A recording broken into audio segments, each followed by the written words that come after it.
Amiga Power had what the publishers insisted they call the Amiga Power Policy of Truth. It went thusly. We won't review unfinished games just to claim an exclusive. We don't pander to games publishers. We say what we really think. We only use experienced professional reviewers. We won't bore you with mountains of technical jargon, hardware tedium. We take games seriously because you do too. It's the first one we need to look at here. As often with Amiga Power, we lean heavily on their old retrospective site AP2. And as they do, we define our terms. Because when we say finished game, we don't quite mean finished. If you've ever had a promotional copy of a game, you'll know they don't always look the same as a retail one. From my brief time in the games industry, here are some of my PS2 promos, for example. Originally, they came in the kind of little jewel case you might remember CD singles coming in. And as you can see, you're not mistaking them for a real game. They are, though, almost always identical disc contents to those in the shops. Minus, perhaps in modern times, a day one patch, for the obvious reason you'll be reviewing them before release. AP2 point out some other minor caveats. Adventure Game Universe ended up being reviewed twice for AP, after the editor rejected a "if you like that sort of thing, you'll like this" review from a freelancer. Unfortunately, this meant he missed the note from the publisher that it was an Amiga 500 version, not the Amiga 1200 one they were expecting, and that the music was a placeholder. No biggie, although Future's rep signing Jay Nash's name on a letter of apology he hadn't been told about went down poorly at best. A couple of other times, publishers actually pulled games in order to change things Amiga Power spotted. AP2 gives the example of fixing the running in the excellent Lionheart, and an incredibly obscure bug they tripped over in Flight of the Amazon Queen. There are also the rare occasions like Putty Squad a month before this, where the game was absolutely finished. It was worth 91%. It was ready to go. It was on the cover. It wasn't released. The perils of a machine on the down, I guess. The game did actually eventually get released on the Amiga, in 2013 alongside the PlayStation 4 version. We're not talking about any of these scenarios. We're talking about making a final review of a game fundamentally incomplete and missing important features. Other magazines certainly did this. The most famous example I know being Microprose's SUBWAR 2050, where Amiga Action absolutely and transparently reviewed a finished version. The finished PC version, on a machine many times the power of the Amiga, and they used screenshots that proved it. And given you've just been here for the theme park review, you know what difference that can make. We've not got time for the crimes of Amiga Action here though. I'll write that down for next year. Possibly all of next year. We're talking about Amiga Power. 4 months before this, in issue 39, editor Jonathan Davies wrote the following in response to reviewing a not quite final version of Arcade Pool because Team 17 sent the wrong disc. Fear not, readers. Amiga Power is committed to reviewing only finished, fully tested versions of games. Steps are being taken as you read this to ensure that nothing like this happens again. 6 months after this, in issue 48, editor Jonathan Davies wrote the following. All magazines review unfinished games from time to time. Alright, time to finish beating about the bush. In the 3 months, starting with this issue, Amiga Power reviewed 3 entirely unfinished games in as many months. What happened? The first game is this, Super Stardust, an Asteroids clone and Amiga 1200 sequel to the excellent A500 game Stardust. If you've owned a Sony console in the last 15 years, you might remember Super Stardust HD on PlayStation 3, Portable on PSP, Delta on Vita, or Ultra on PS4.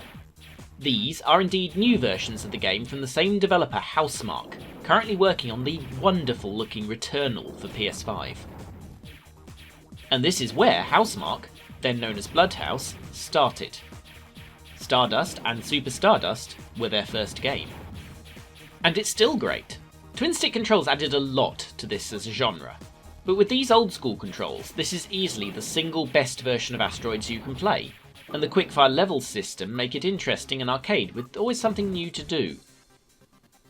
I can see why Nash thought it might be too easy for seasoned gamers though. Apparently an overreaction to the original being rock hard. If Bobbin's Old Me is doing perfectly well across the whole of the first world sight unseen, then his ability to storm through as much as he did makes perfect sense. What we don't know, of course, is how well he would have coped with the finished version. Because you've seen a lot of what AP did already. Super Stardust has 5 worlds. The version Amiga Power reviewed had 3. If you read the review carefully, you can actually figure this out, as J Nash was, to put it mildly, unhappy about being asked to review it unfinished. In fact, the only reason you have to read the review carefully is because whoever typeset it largely decided that the easiest to read colour scheme is white on white. But there are clues, the most obvious being the section headers in the review, which read in order, finished, 60%, only. Yeah. He also makes references to completing level 3, that you should have no trouble getting to level 3 on the first day, and that he sailed through the first 60% of the game and hoped to return later. So what's the defence on this one? Well, Stardust was supposed to be in issue 41, but right at the last moment they were told it wouldn't make it. But that obviously meant it should be there in plenty of time for 42. They went large, hence the rather lovely cover with bespoke art. They were promised a demo on a rarely seen third cover disc. They were ready. But of course the game wasn't. Changing the cover was impossible too. There wasn't time for bespoke art, and the other 2 big games of the month had already got generic covers on the other magazines. It might not be a great excuse. They could have transitioned it to an extensive preview, for example. But it's what they did. They reviewed Stardust and gave it the same 89% they gave the original version.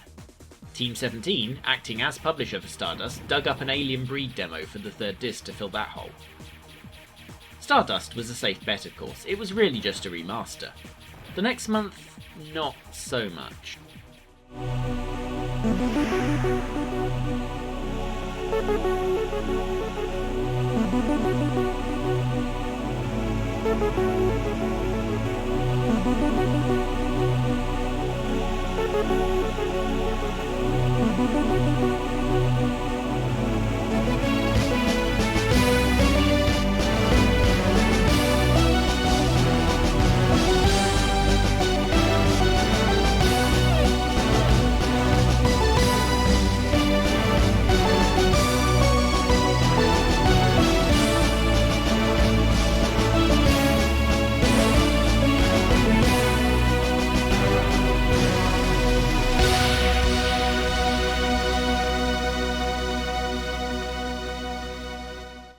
Yesterzine viewers, especially those who were smart enough to watch the 2 previous parts of the Amiga Power trilogy, will need no introduction here. If you do need one, go back and watch episode 7, where we look at Pinball Illusions developer Digital Illusions and their incredibly different beginning, and even more incredibly different current incarnation. Short version though, Pinball Fantasies, and specifically its main table Partyland, are my favourite pinball game of all time. This is the sequel, Pinball Illusions. It's a little tight in only having 3 tables instead of the 4 in both its predecessors, but virtually everything I said about Pinball Fantasies applies here, only slightly prettier. More specifically, you're looking at the Law and Justice table. When Amiga Power reviewed Pinball Illusions in issue 43, it's the only table that was finished. But again, it was the cover. Again, they had a demo, unsurprisingly, of Law and Justice. Davies stepped up as editor and took the responsibility of writing the review, and included very few clues as to the criminal deception, merely mentioning he thought Law and Justice was the best one, on the way to awarding another 89%. They talk about playing the other 2 tables less, unsurprising as they're not quite finished, and the picture of extreme sport is conspicuously missing a lot of the detail in the final game. Nonetheless, as with Stardust, you can't disagree with that score. Illusions was the last of the games Digital Illusions did direct, and it's absolutely on a par with Dreams and Fantasies. It got a PlayStation release if you're interested, True Pinball, and, neatly fulfilling what seems like the obligatory mention of Ocean every episode this series, they published that one. When they reached shops, of course, both Super Stardust and Pinball Illusions were complete, working, and every bit as good as built. Amiga Power would have got away with the whole thing and never mentioned it again, if it wasn't for issue 44.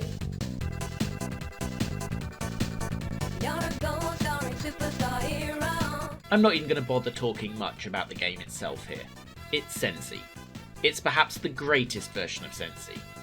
There's a very good argument for it being the best Amiga game ever released. The original Sensible Soccer itself appeared on Mega Drive back in episode 3 of this series, and it hasn't aged a day on Mega Drive, or on Amiga, or, since we're talking about it, the astoundingly good Master System version, which is so far past any other 8-bit football game, it's not even in the same division.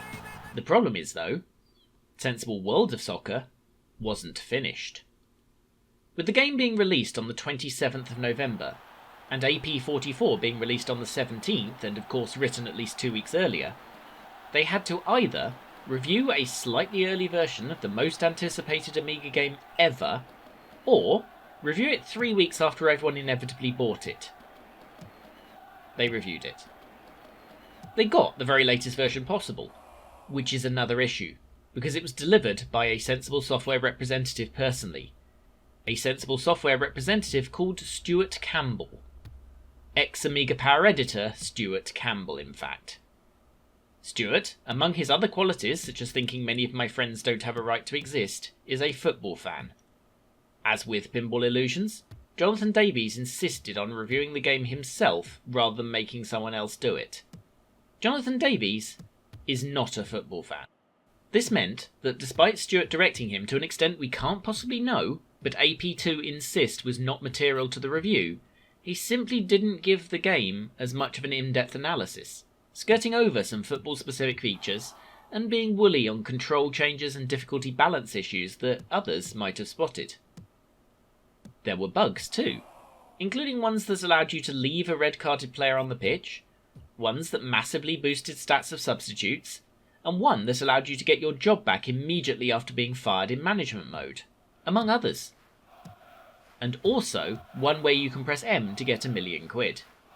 Which was unfortunate for the person that wrote into Amiga Power to report that one, because it's only present in pre-release copies leaked to pirate groups. Awkward. The others, though, Amiga Power were assured would be fixed. They were not. The game shipped essentially exactly as AP reviewed it. People noticed. A lot of people noticed. Amiga Power were thoroughly busted. The quote about unfinished games came from a mea culpa column 4 months later, where Sensible answered readers' questions about the bugs in probably way too flippant a tone than was warranted. Sensible did though admit they had to get it out for Christmas and simply ran out of time. To their credit, the publisher stepped up and funded an update disc, an early example of a post-release patch, which was sent automatically to all registered owners, and also promised for the cover of Amiga Power 50. It wasn't on the cover of Amiga Power 50, or any subsequent issue as far as I can tell, a fitting end to this tale, but at least Amiga Power came to their senses and never committed one of these crimes again. They were lucky. All 3 of these games were excellent, and in patched or updated 95-96 mode, Sensible Soccer remains a candidate for the greatest Amiga game ever. But ultimately, that was pure luck really, especially with Illusions, where they were reviewing a third of a game. This feature was taken from an episode of Yesterzine, the literal magazine show, where every month we look at a new magazine and pull out slices of history like this. To see them before the thumbnail clicking masses, simply subscribe to this channel and tune in last Friday of every month.